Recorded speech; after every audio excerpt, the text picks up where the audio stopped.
O conto a seguir foi lido especialmente aos que possuem alguma limitação à leitura, tais como os deficientes visuais, os dislexos, os idosos, entre outros.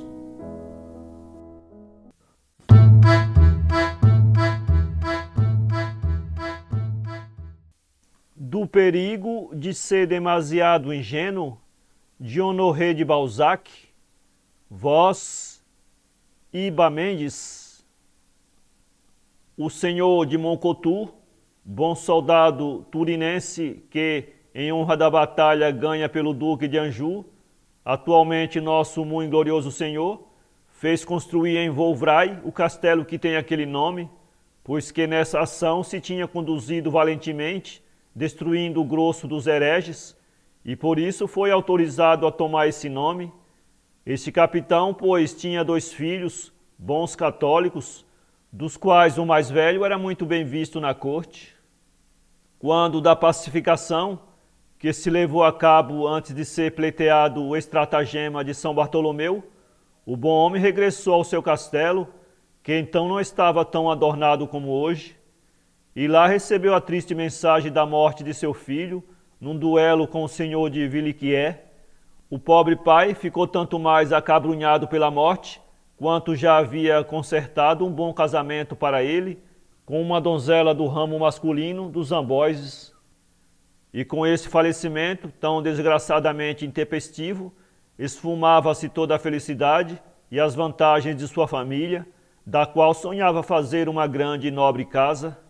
Com esse pensamento, havia posto o outro filho num convento, sob o cuidado e governo de um homem afamado por sua santidade, que o educava muito cristamente, segundo o desejo do pai, desejoso, atento à sua elevada ambição, de fazer dele um cardeal emérito. Para isso, o bom abade o mantinha sequestrado, dormia ao seu lado numa cela, não lhe deixava crescer no espírito nenhuma erva daninha, educava-o com a alma imaculada e em verdadeira contrição, como deveriam ser todos os curas. Este jovem estudante, aos 19 anos completos, não conhecia outro amor que o amor de Deus, nem outra natureza que a dos anjos, os que não têm nossas coisas carnais, a fim de poderem conservar-se puros, do contrário, utilizá-las iam muito, coisa que temeu o Rei do Céu, que desejava ter seus pajens sempre castos, e fez muito bem, porque assim esses cavalheirinhos, como não podem andar pelas tabernas a farejar nas coelheiras, com os nossos, servem-lhe as 1000 maravilhas, mas também devemos ter em conta que ele é o Senhor de tudo. De modo, pois, que ante esta desgraça, o senhor de Moncontour resolveu tirar do claustro seu segundo filho, e colocar-lhe a púrpura soldadesca e cortesã em lugar da púrpura eclesiástica, e pensou em dá-lo em casamento à jovem prometida do morto, o que foi muito bem pensado, porque repleto de continência e transbordando como estava o mongezinho de toda espécie de coisas, a desposada se encontraria melhor servida e seria mais feliz do que com seu irmão mais velho, já bastante usado, gasto, surrado pelas damas da corte. O enzoitanado desenzoitanado, muito cordeiramente instruído, seguiu a sagrada vontade de seu pai e consentiu em dito casamento, sem saber o que era uma mulher, nem, caso mais sério, uma pequena. Sua viagem viu-se por casualidade estorvada pelos distúrbios e marchas dos bandos, de modo que esse simplório, mais simples de que é um homem é lícito sê-lo, só chegou ao castelo de Moncontour na véspera das bodas, que se efetuava com autorização comprada ao arcebispo de Tours. Chegado a este ponto, bom é dizer o que era a desposada. A mãe, viúva fazia algum tempo, morava na casa do senhor de Brangalong, tenente civil do Chaleté de Paris, onde a mulher deste vivia com o senhor de Ligneres, para escândalos daqueles tempos.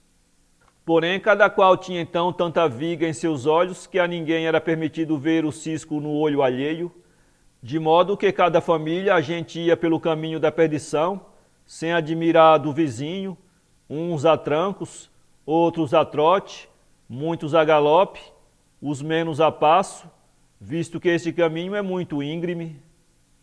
E nesses momentos o diabo fez muito bem seu trabalho, pois as diversões estavam muito em moda.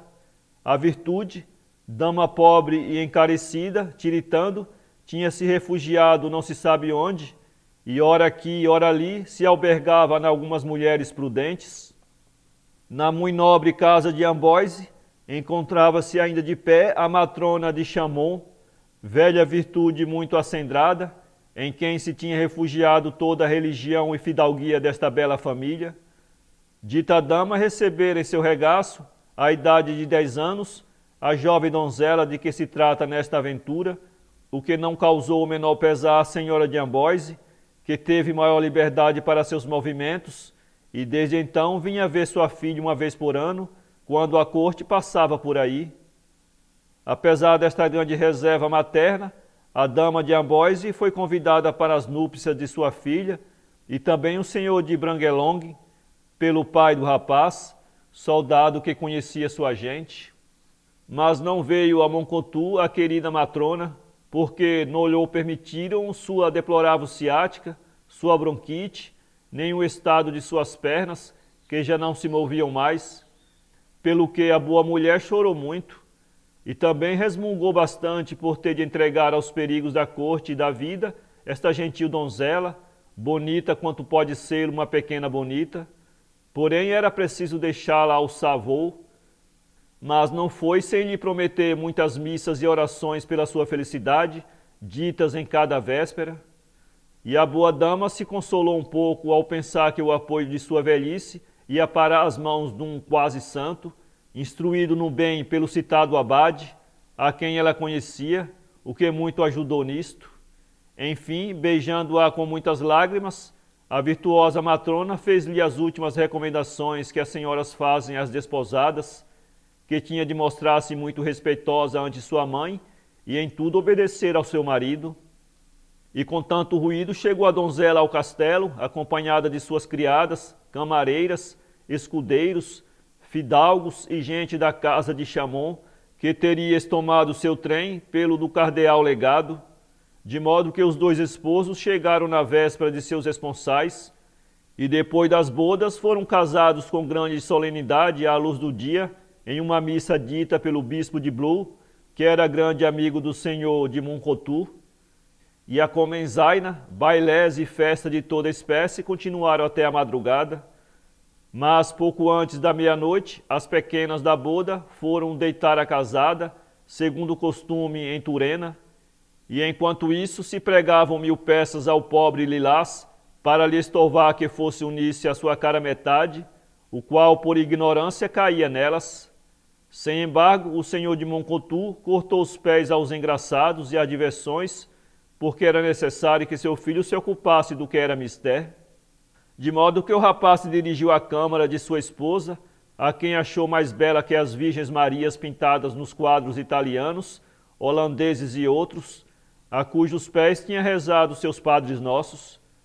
Mas dai um desconto, por não ter podido converter-se tão depressa no esposo, pois que nada sabia dessa tarefa, sabia que devia desempenhar-se do mistério, porém não se tinha atrevido a informar-se, nem mesmo perguntado ao seu pai, que ele dissesse sucintamente: já sabe o que tem a fazer, porte-se à altura.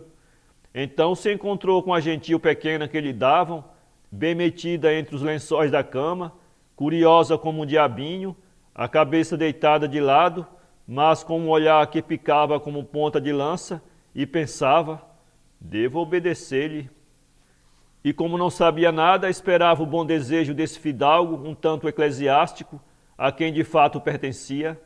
Ao vê-la, o cavalheiro de Moncontour aproximou-se da cama, coçou a orelha e ajoelhou-se, coisa em que era muito prático. Fizeste vossas orações? Perguntou-lhe muito delicadamente. Não, respondeu ela, esqueci-me. Quereis que as façamos juntos?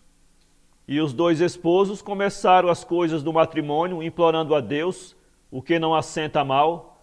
Porém, deu-se a casualidade que só o diabo ouviu e respondeu os seus rogos, pois Deus estava ocupado com a nova e abominável religião reformada. Que vos ordenaram? Perguntou. Que vos ame, respondeu com toda a ingenuidade. Isso não me tinha sido prescrito, mas eu vos amo, e disso me envergonho, mais do que amava a Deus. Isto não assustou a casada. Quisera, disse o marido, meter-me em vossa cama, sem vos incomodar muito. Dar-vos-ei um lugar com muito prazer, porque vos devo submissão. Pois bem, respondeu, não olheis para mim, vou despir-me e já volto. Ao ouvir tão honesto pedido, a donzela voltou-se com grande expectativa, pois era a primeira vez que ia ver-se separada de um homem pelos confins de uma camisa apenas. E chegou Cândido, meteu-se na cama, e desse modo se acharam unidos de fato, porém muito longe do assunto que já sabeis. Já vistes um macaco recém-chegado de seu país no ultramar, ao qual se dá pela primeira vez um coco verde? Esse mono, sabendo pela sua elevada imaginação símia quão deliciosa é a polpa oculta sob essa casca verde, fareja e se revolve em 1000 macaquices, dizendo não sei que entre dentes. Com afã o estuda e examina, golpeia-o, dá-lhe voltas, sacode-o com raiva, e a miúdo, quando se trata de um mono de pouco espírito e inteligência, o deixa, pois o mesmo fez o pobre Simplório, que ao clarear o dia se viu na obrigação de confessar a sua querida mulherzinha, que não sabendo como iniciar o trabalho, nem qual era esse trabalho, nem onde se executava, necessitava indagar, pedir ajuda e socorro. Sim, respondeu ela, pois que por desgraça eu não vou-lo posso ensinar. De fato, apesar de todas as suas inventivas, ensaios de toda a classe, apesar de 1000 coisas que engenham os simplórios e que jamais imaginariam sabidos em matéria de amor, os dois esposos adormeceram, desconsolados por não terem sabido abrir o coco verde do casamento. Porém tiveram a sabedoria de convencionar dizer que ambos se achavam muito satisfeitos. Quando a recém-casada se levantou, sempre donzela, pois que não tinha sido feita mulher, jactou-se muito daquela noite e disse que possuía o rei dos maridos, e suas conversações e respostas portou-se como quem nada sabe a respeito dessas coisas. Contudo, a donzela pareceu a todos um pouco avivada, porque em forma de dupla mofa, uma dama de Roche-Carbon instigou a uma jovem donzela de Bourdoisier, que tão pouco sabia coisa alguma do assunto, a que perguntasse a casada: quantos pães vos meteu vosso marido no forno? 24, respondeu. E como o marido se retirava muito triste, o que causava muita pena à sua mulher, que o seguia com a vista esperando vê-lo por fim a sua candura, as damas acabaram por acreditar que a alegria daquela noite custava caro ao rapaz e que a casada se arrendia já de tê-lo arruinado tão depressa. Depois, durante o almoço, começaram as pilhérias pesadas, que naqueles tempos eram apreciadas como excelente coisa. Um dizia que a casada parecia mais despachada, outro que aquela noite se tinham dado muito bons golpes no castelo, este que o forno se havia queimado, aquele que as duas famílias haviam perdido naquela noite uma coisa que não tornariam a encontrar, e 1000 outras piadas, xistes, ditos e gracinhas que, para sua desgraça, o marido não compreendeu. Porém, devido à grande afluência de parentes, vizinhos e outros, ninguém se tinha deitado. Todos haviam dançado, bebido, rido, segundo é costume nas bodas senhoritas.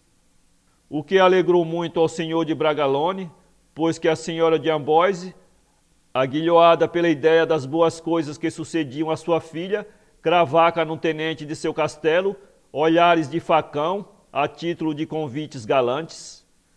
O pobre tenente civil, que tanto entendia de algemas e aguazis, pois que era seu ofício botar a mão nos assaltantes e rapazes perversos de Paris, fingia não vê-la, por mais que fizesse a velha dama.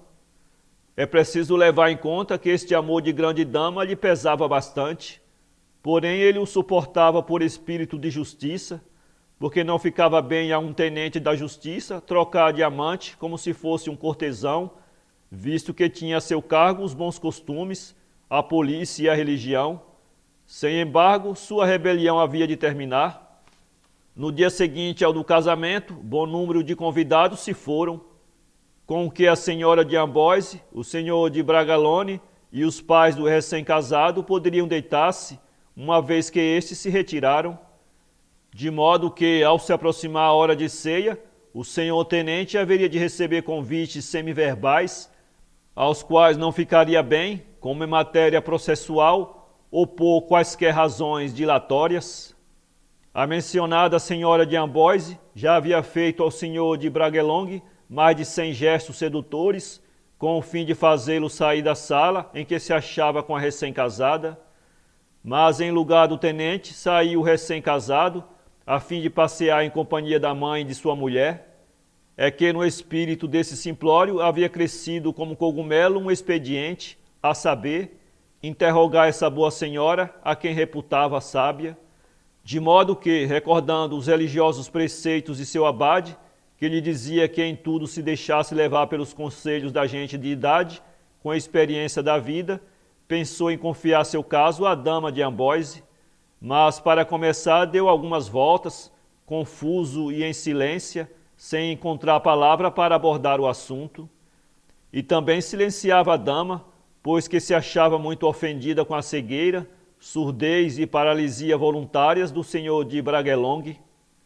E enquanto caminhava junto a esse apetecível ingênuo, no qual nem sequer deteve sua mente, pois não podia imaginar que esse gato, a quem tão fresco o toucinho se dava, pensava no rançoso, dizia de si para consigo: esse velho murcho, de barba estropiada, velha, encanecida, arruinada, decrépita, barba sem entendimento nem vergonha, sem respeito feminino, barba que finge não sentir nem as moscas, barba impotente, que o mal italiano me livre dessa péssima praga de nariz surrado, nariz cor de âmbar, nariz gelado, nariz sem religião, nariz que já não vê mais, nariz encolhido como folha de parreira, nariz que odeio, nariz velho, nariz inchado de ar, nariz morto.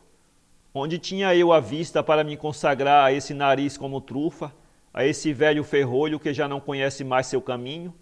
Dou ao diabo minha parte desse velho nariz sem honra, dessa velha barba sem seiva, dessa cabeça cinzenta, dessa cara de estafermo, desse velho desajeitado, desse velho trapo, desse não sei quê, e quero procurar um jovem que me despose bem, e muito, e todos os dias, e me...